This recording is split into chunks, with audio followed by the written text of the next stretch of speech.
நண்பர்களே, இயேசுவில் என் இனிய சொந்தங்களே, இதுவரை 10 உரைகளை கேட்டிருக்கிறோம். 10 உரைகளிலே நாம் 2 மரியியல் பாடங்களை நிறைவு செய்திருக்கிறோம். ஒன்று, மரியியல் ஒரு அறிமுகம். 2, விவிலியத்தில் அன்னை மரியா.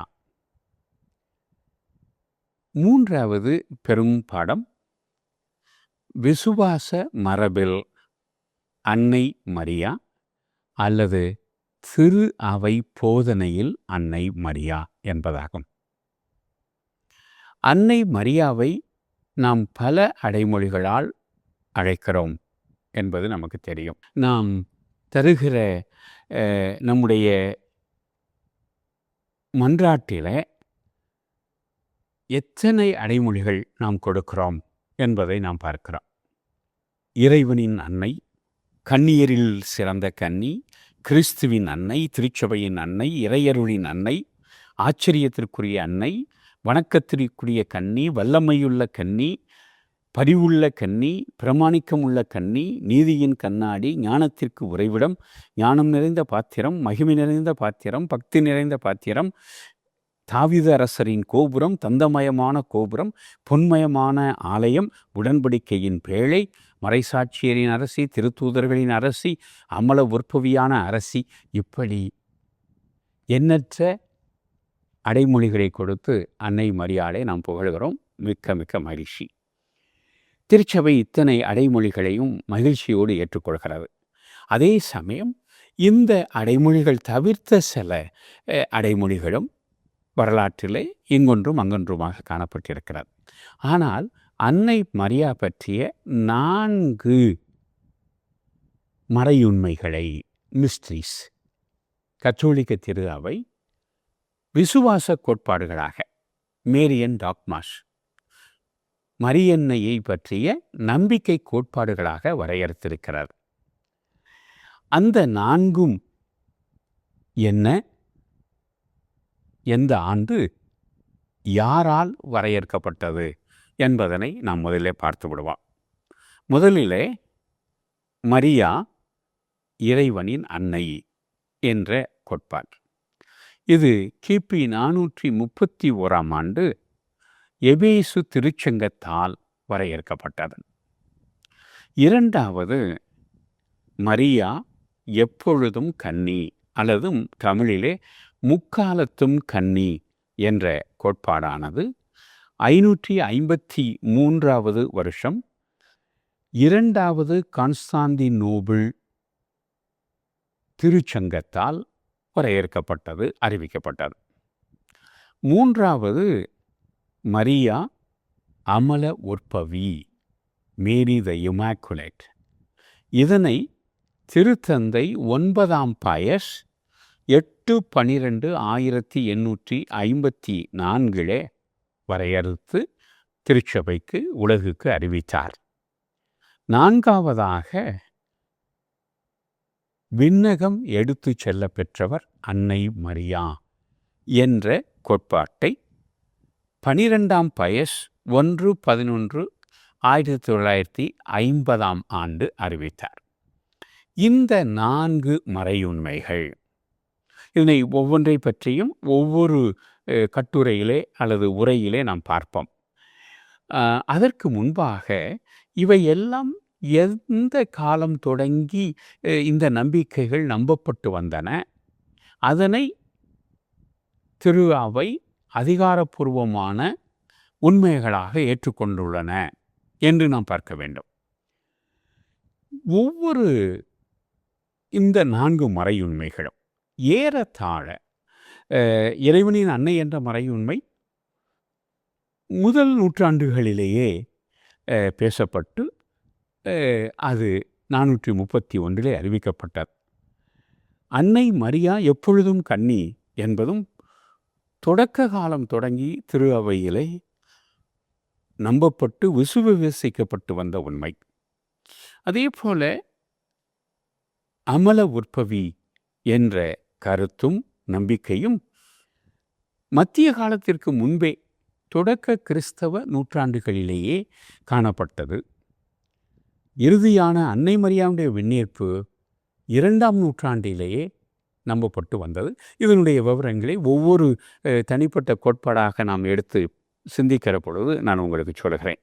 இந்த நேரத்திலே நான் சொல்ல விரும்புவது என்னவென்றால், குறிப்பாக அண்மையிலே வத்திக்கானிலிருந்து வெளிவந்த ஒரு ஆவணம். அந்த ஆவணம் கத்தோலிக்கர்கள் மத்தியிலே சலசலப்பை ஏற்படுத்தியிருக்கிறது. சில பேர் வருத்தத்தோடு அது பற்றி கேள்வி கேட்கிறார்கள். அதனை பற்றி நாம் பார்க்க போகிறோம் முதலில். ஏனென்றால் நம்முடைய கத்தோலிக்க மரபிலே அன்னை மரியா பற்றி என்னென்னெல்லாம் சொல்லப்பட்டிருக்கிறது என்பது நமக்கு நன்றாக தெரிகிறது. அதுவும் கட்டாய நம்பிக்கைக்கான மறைபொருள்கள் என்றும் அறிவிக்கப்பட்டிருக்கின்றன. எனவே யாரும் இந்த ஆவணம் வெளிவந்ததால் கத்தோலிக்க திரு அவை அல்லது திருத்தந்தை 14ஆம் லியோ அவர்கள் வேறு வழியில் சென்று விட்டார்கள் என்று யாரும் நினைக்கக்கூடாது. கத்தோலிக்க திரு அவை தன்னுடைய பாதையை வலுப்படுத்தி இருக்கிறது, அதற்கு அழுத்தம் சேர்த்திருக்கிறது, அவ்வளவுதான். இப்பொழுது இந்த இரண்டுக்கும் வருவோம். முதலிலே இந்த ஆவணம் என்பது மாத்தர் பாப்புலி ஃபிதலிஸ் என்று அழைக்கப்படுகிறார். The mother of the faithful people, விசுவாசிகளின் அன்னை அல்லது விசுவசிக்கும் மக்களின் அன்னை என்ற இந்த ஏட்டை கொடுத்திருப்பது நம்பிக்கை ஆணையத்தினுடைய அல்லது நம்பிக்கை பேராயத்தினுடைய தலைவர் விக்டர் மானுவல் கர்தினால் பெர்னாண்டஸ் அவர்கள். ஆனால் திருத்தந்தையினுடைய ஒப்புதல் பெற்று வந்திருக்கிறார். திருத்தந்தையினுடைய ஒப்புதல் 7/10/25 அன்று கொடுக்கப்பட்டிருக்கிறது. அக்டோபர் மாதம் 7ஆம் தேதி ஜெபமாலை அன்னையுடைய திருவிழா. எனவே ஒரு காரண காரியத்தோடும் அன்னை மரியாவினுடைய பக்தியும் வணக்கமும் கத்தோலிக்க திருச்சபைக்கு மிக முக்கியமான ஆபரணம், அதில் கருத்து வேறுபாடு இல்லை. கத்தோலிக்க திருச்சபையினுடைய 2 ஆபரணங்கள் ஜுவல்ஸ் என்று சொன்னால், 1 நற்கருணை, 2 மரியன்னை வணக்கம். எனவே இந்த அடிப்படை நம்பிக்கைகளிலே செயல்பாடுகளிலே கத்தோலிக்க திரு அவை ஊன்றி நிற்கிறது என்பதனை சொல்வதன் அடையாளம்தான் 7/10/25 அன்று இந்த ஆவணம் வெளியிடப்பட்டது. இந்த ஆவணத்திலே முதலிலே எப்படி மரியன்னை வணக்கம் கத்தோலிக்கர்களை வாழ்வித்திருக்கிறது, கத்தோலிக்கர்களின் வாழ்வுக்கும் விசுவாசத்திற்கும் இறை நம்பிக்கைக்கும் எப்படி பெரும் தூண்டுதலாக இருந்திருக்கிறது என்பதை மிக தெளிவாக அவர்கள் கோடிட்டு காட்டுகிறார்கள். அதற்கு பிறகு வரலாற்றில் 2 வார்த்தைகள் பயன்படுத்தப்பட்டிருக்கின்றன. அந்த வார்த்தைகள் விவிலியத்திற்கு ஒத்துப்போகக்கூடியவை அல்ல என்ற ஒரு விளக்கத்தை அவர்கள் சொல்லுகிறார்கள். இதில் மிக முக்கியம் என்ன என்று சொன்னால், மற்ற 4 கோட்பாடுகள் போன்று 2ஆம் நூற்றாண்டிலோ அல்லது முதல் நூற்றாண்டு நம்பிக்கையிலோ அல்லது முதல் 10 நூற்றாண்டுகளிலோ திரு அவையிலே காணப்பட்டது அல்ல. அதற்கு பிறகு காணப்பட்ட 2 அடைமொழிகள், சிந்தனை வடிவங்கள் அல்லது சொல்லாட்சிகள். அப்படி பார்க்கிற பொழுது இணை மீட்பர், கோ ரெடம்ட்ரிக்ஸ் என்று அன்னை மரியாவை அழைக்கிற வழக்கம் எல்லா இடங்களிலும் அல்ல, எங்கொன்றும் அங்கொன்றுமாக. ஆரம்பிக்கப்பட்டதனுடைய வரலாறு எங்கே இருக்கிறது என்றால், புனித பெர்னாடு என்ற மரியனுடைய பக்தர். அவருடைய எழுத்துக்கள் மரியன்னை வணக்கத்தை பெரிதும் வளர்த்தன. அவருடைய எழுத்துக்களில் அவர் எந்த வருஷம் பிறந்து எந்த வருஷம் இறந்தார் என்று சொன்னால், 1090 பிறந்து 1153 இறந்திருக்கிறார். அதாவது 11ஆவது நூற்றாண்டிலே அவருடைய எழுத்துக்களின் அடிப்படையிலே, அதாவது அன்னை மரியா இயேசுவினுடைய மீட்புக்கு ஒத்துழைத்தார் என்ற ஒரு கருத்தை வைத்துக்கொண்டு, அதற்கு பின்னர் பல பேர் அவர்கள் அன்னை மரியா இணை இரட்சகி, துணை இரட்சகி, துணை மீட்பர் என்றெல்லாம் சொல்ல ஆரம்பித்தார்கள். ஆனால் நான் சொன்னது போல அங்கொன்றும் இங்கொன்றுமாக சில திருத்தந்தையர்கள் கூட அதை பயன்படுத்தியிருக்கிறார்கள். குறிப்பாக 2ஆம் ஜான் பவுல் 7 இடங்களிலே இந்த சொல்லாடலை பயன்படுத்துகிறார். ஆனால் அவர் திருத்தந்தையாக இருக்கும் பொழுது பின்னர் வந்த திருத்தந்தை, அதாவது அவர் ஜான் பால் 2ஆம் ஜான் பால் திருத்தந்தையாக இருந்த பொழுது விசுவாச ஆணையத்தினுடைய தலைவராக இருந்தவர் பின்னர் திருத்தந்தையாக வந்த யோசேப் ரட்சிங்கர். எனவே அவரிடம் இந்த கருத்து கேட்கப்பட்டிருக்கிறது. அவர் மிக தெளிவாக புதிய ஏற்பாட்டு நூல்கள், குறிப்பாக எபேசியர் கொலோசையருக்கு எழுதப்பட்ட திருமுகங்கள், இவற்றை வைத்து இவற்றினுடைய அடிப்படையிலே அன்னை மரியாவை துணை மீட்பர் அல்லது இணை இரட்சகி என்று அழைப்பது விவிலியத்திற்கு ஒத்துப்போவதாக இல்லை என்று தெளிவாக அவர் கருத்து கொடுத்திருக்கிறார். நம்முடைய மறைந்த திருத்தந்தை போப் பிரான்சிஸ் அவர் 3 இடங்களிலே மிக தெளிவாக தன்னுடைய போதனையிலே குறிப்பிட்டிருக்கிறார். அன்னை மரியார் ஒருபோதும் தன்னுடைய மகனுக்கு இணையாக இணை மீட்பராக இருக்க விரும்பவில்லை. அவர் தன் மகனின் ஒரு சீடர். அன்னை மரியாவே இத்தகைய ஒரு சிறப்பு பெயர் அல்லது அடைமொழியை பெற விரும்ப மாட்டார். அவர் ஒரு பாதி மீட்பர் அல்ல. இயேசுவுக்கு உரிய சிறப்பு பெயர்கள் டூப்ளிகேட் பண்ணப்பட முடியாதவை.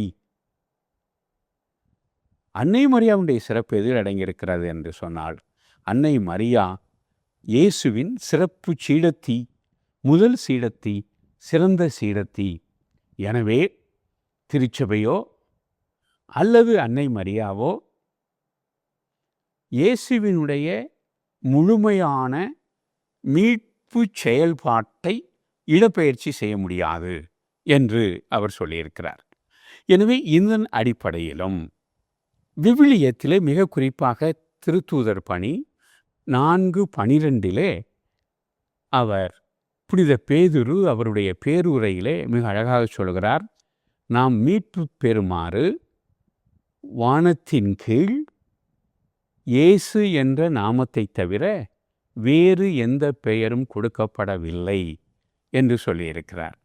எனவே இப்படி திருவிவிலியம் ஆண்டவர் இயேசு மட்டுமே மீட்பர், அவருடைய மீட்பு செயல்பாட்டை யாரும் பகிர்ந்து கொள்ள முடியாது என்று தெளிவாக சொல்லியிருக்கிறது.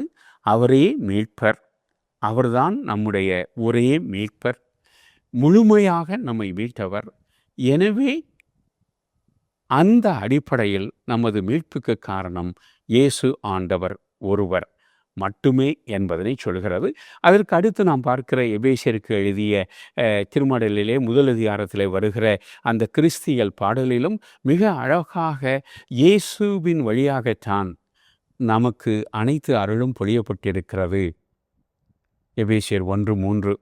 அதே போல அவர்தான் கண்ணால் காண முடியாத கடவுளுடைய ஒரே சாயல் என்றெல்லாம் சொல்கிறார். இப்படி இந்த துணை மீட்பர் என்ற ஒரு சொல்லாட்சி வரலாற்றிலே அங்கொன்று இங்கொன்றுமாக காணப்பட்டது தான். இன்னும் அடுத்த உரையிலும் இதை பற்றி தொடர்வோம். காரணம், இணை மீட்பர் என்ற செய்தி மட்டுமல்ல, இணைப்பாளர் என்ற கருத்து. இந்த 2 சொல்லாட்சிகள் தான் இப்பொழுது இந்த ஆவணத்திலே விளக்கம் பெறப்பட்டிருக்கின்றன. அதை பற்றி பேசி நாம் முடிவுக்கு வருகிற பொழுது எப்படி